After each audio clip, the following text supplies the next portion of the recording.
mundo moderno é um campo minado para a nossa fé. Vamos à escola e aprendemos que o universo surgiu do nada, que viemos dos macacos. No ensino médio, por exemplo, aprendemos que a moral cristã é hipócrita, preconceituosa e opressora. Na universidade, ouvimos dos nossos professores que não existe verdade absoluta, que cabe a cada um de nós definir o que é melhor para si. Foram décadas de ensino materialista e ateu que excluiu Deus das nossas vidas. Hoje é quase um milagre que uma criança sobreviva ao ensino escolar e à influência das redes sociais, preservando a sua pureza da fé cristã no seu coração. Nos anos 50, 90% do país era católico. Hoje, não somos sequer 50%. E destes, somente 8% frequentam a missa aos domingos, que é um preceito básico da religião. O número de pessoas sem religião no Brasil explodiu nos últimos anos e em alguns estados o número de jovens sem religião já supera o número de jovens com religião. Mas o problema é bem maior do que aparenta. O que vemos é que o espaço vazio deixado pelos cristãos foi ocupado por algo muito pior do que a mera descrença em Deus. O que vemos é um movimento de repulsa e de hostilidade contra o Deus cristão. Afinal, como bem dizia Chesterton, um escritor católico, quando o homem deixa de acreditar em Deus, ele não passa a acreditar em nada, ele passa a acreditar em qualquer coisa. Como afirmou o próprio Bento XVI e como defendem diversos estudiosos do contexto histórico atual e moral que estamos vivendo, senhoras e senhores, sejam muito bem-vindos à era neopagã. No paganismo não havia a crença no Deus uno e trino. Adorava-se árvores, cachoeiras, naturezas, montes, forças cósmicas e até demônios. Adorava-se a terra. Hoje vemos crescer cada vez mais a prática da bruxaria, de cristais, do ocultismo no meio dos jovens, com o aumento exponencial dessas buscas e temas das redes sociais mais variadas.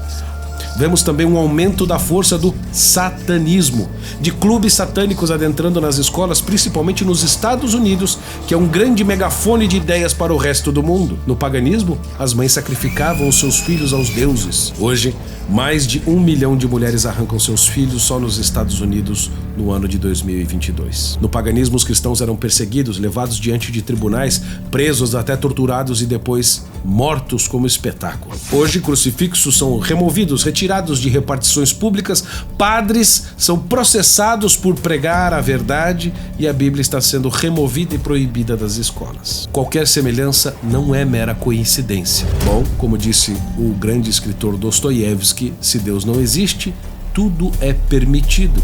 Não existe bem ou mal. E pela primeira vez, os cristãos que enfrentam o monstro do paganismo estão despreparados. São poucos os que possuem uma fé firme, convicta, racional. E eu posso dizer com propriedade, porque já fui às ruas e entrevistei e conversei com dezenas de católicos sobre isso. Pessoas que frequentam a igreja há 30, 40, 50 anos, mas literalmente não sabiam o que estavam fazendo lá dentro. E você agora pode até estar afirmando aí na sua cabeça, mas Bernardo, eu sou um bom cristão, eu sei o que é missa, eu vou até a missa. E eu tenho certeza que sim, meu caro. Mas eu sinto informar que o bom cristão de hoje, aquele que fez catequese na infância, nunca mais tocou num livro da própria fé, que só vai à igreja aos domingos, seria considerado praticamente um pagão nos anos 50.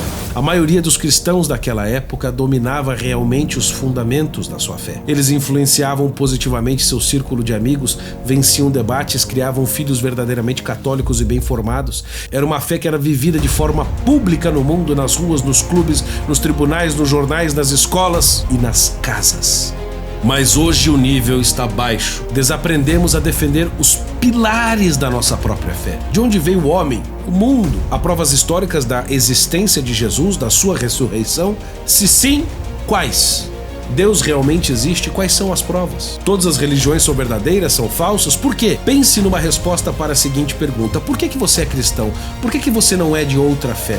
Porque seus pais transmitiram essa fé para você? Ou porque você faz parte de um meio, de um grupo de amigos que tem essa mesma fé? Até que ponto a sua fé se sustenta num confronto com um ateu, por exemplo, ou com uma pessoa de outra religião? Até que ponto a sua fé resiste a um grande sofrimento?